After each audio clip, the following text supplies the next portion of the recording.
Secretário de Educação do Rio é preso hoje. Ex-deputada é procurada pela polícia. Candidatos à Prefeitura do Rio são investigados. E veja o histórico dos últimos prefeitos e governadores do Rio. Todos eles investigados. Um deles preso, condenado a quase 300 anos de prisão. A polícia cumpriu mandados de prisão nesta manhã, na Operação Catarata, que investiga desvios de dinheiro destinados à assistência social. Secretário Estadual de Educação, Pedro Fernandes, foi um dos alvos. No momento da prisão, o secretário apresentou um documento que testava positivo para a Covid-19. Deste modo, sua prisão preventiva se tornou domiciliar. Buscas pela ex-deputada Cristiane Brasil, filha do deputado Roberto Jefferson, seguem. Além deles, outras 3 pessoas foram presas nesta manhã, na mesma operação no Rio de Janeiro. Já na primeira fase desta operação, foram presas 7 pessoas e a polícia prendeu mais 4 nesta manhã.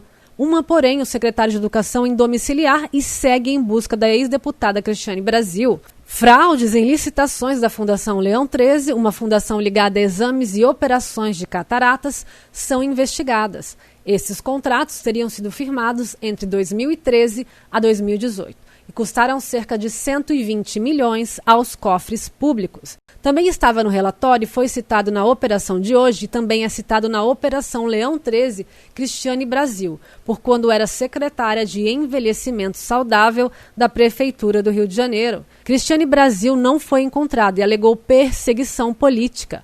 Estas operações são desmembradas no momento da pré-eleição para a Prefeitura do Rio, na qual ela seria pré-candidata concorrendo com Eduardo Paes e Crivella, que tentará a reeleição. Todos eles são alvos de investigações e também alegam perseguição política, ou seja, ambos alegam o mesmo e são investigados. Pedro Fernandes era um nome muito próximo a Witzel e declarou apoio a Witzel nas últimas eleições e é investigado pelo período em que esteve à frente da instituição Leão 13.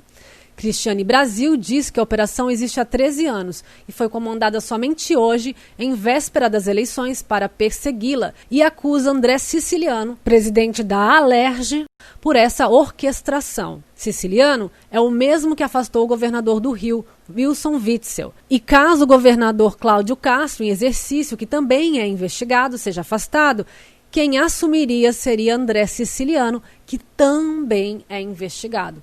Todos esses nomes são investigados. Assim, temos uma ideia palpável da real situação em que se encontra o Rio de Janeiro, que teve em plena pandemia a saída do secretário estadual de saúde e a prisão dele, assinando acordo de delação premiada. Então, tivemos o afastamento do subsecretário e hoje a prisão do secretário da Educação em prisão domiciliar, que acompanharia a volta às aulas, que foram suspensas novamente devido à pandemia por Covid-19.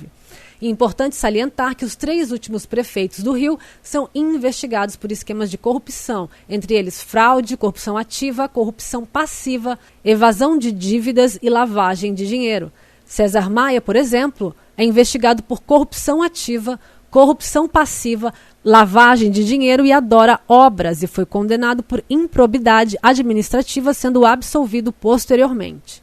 Eduardo Paes é investigado por corrupção ativa, corrupção passiva, evasão de dívidas, lavagem de dinheiro. Eduardo Paes foi prefeito do Rio por 2 mandatos e tenta uma nova reeleição, inclusive tentou a de governador nas últimas eleições, perdendo para Witzel.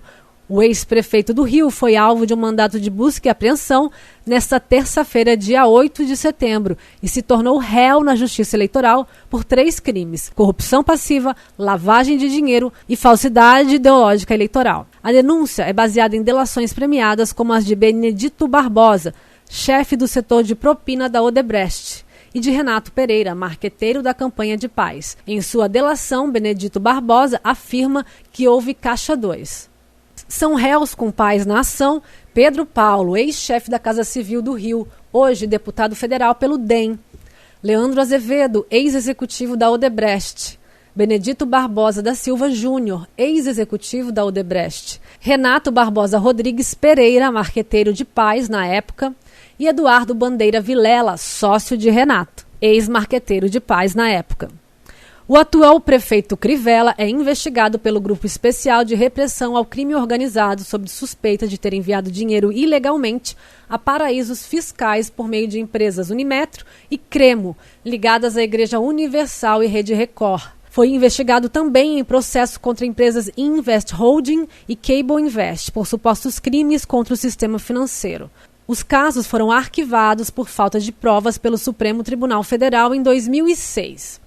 Com exceção de Benedita da Silva, a quem não existe nada que a desabone, todos os governadores do Rio que irei citar agora são investigados ou já foram condenados. Tanto Antony Garotinho, quando governador, quanto sua esposa, quando governadora, foram presos em várias operações e Garotinho protagonizou das cenas mais bizarras para tentar burlar as prisões.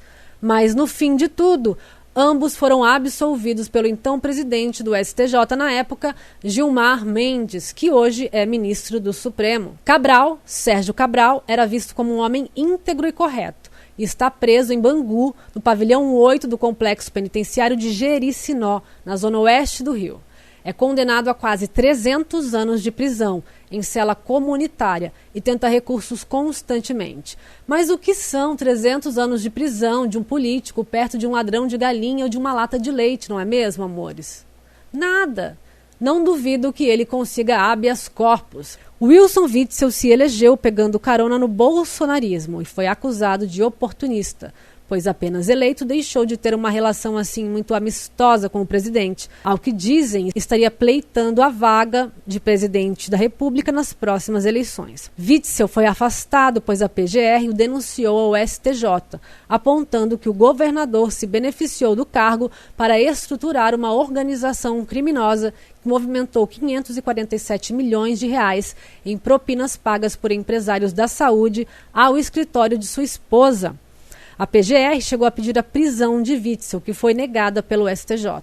Foram expedidos mandados de busca e apreensão a pessoas próximas ao governador, incluindo aquelas contra a primeira-dama do Estado, na tentativa de cessar supostas atividades de corrupção e lavagem de dinheiro por eles. Enquanto isso, o belo Rio de Janeiro continua à deriva, com seus últimos governantes e prefeitos envolvidos em lavagens e mais lavagens de dinheiro e em outros tantos crimes. Um deles, o que parecia um cara honesto e digno, está condenado a quase 300 anos de prisão. Com o afastamento de Witzel, caiu também o pastor Everaldo, da Assembleia de Deus, um articulador político em exercício a favor de Witzel, acusado de superfaturar obras relacionadas aos hospitais de campanha para a Covid. O ex-secretário de Saúde, Edmar Santos, do governo Witzel, também foi preso pelo MP no Rio, o que só colaborou para a degradação política de Witzel. Sua detenção causou uma disputa entre Promotoria Fluminense e o Ministério Público Federal, a quem cabe investigar o governador. Segundo a revista Veja, Edmar havia feito um acordo de delação premiada com a Procuradoria-Geral da República. Na delação, ele entregaria provas de envolvimento de Witzel no suposto esquema. Por isso, a PGR pediu a soltura do ex-secretário, que vai contra o MP local. Os investigadores têm em mãos, além disso, 3 celulares e 3 computadores do governador apreendidos em maio, quando ele foi alvo de mandado de busca e apreensão. As informações são do jornal Estado de São Paulo.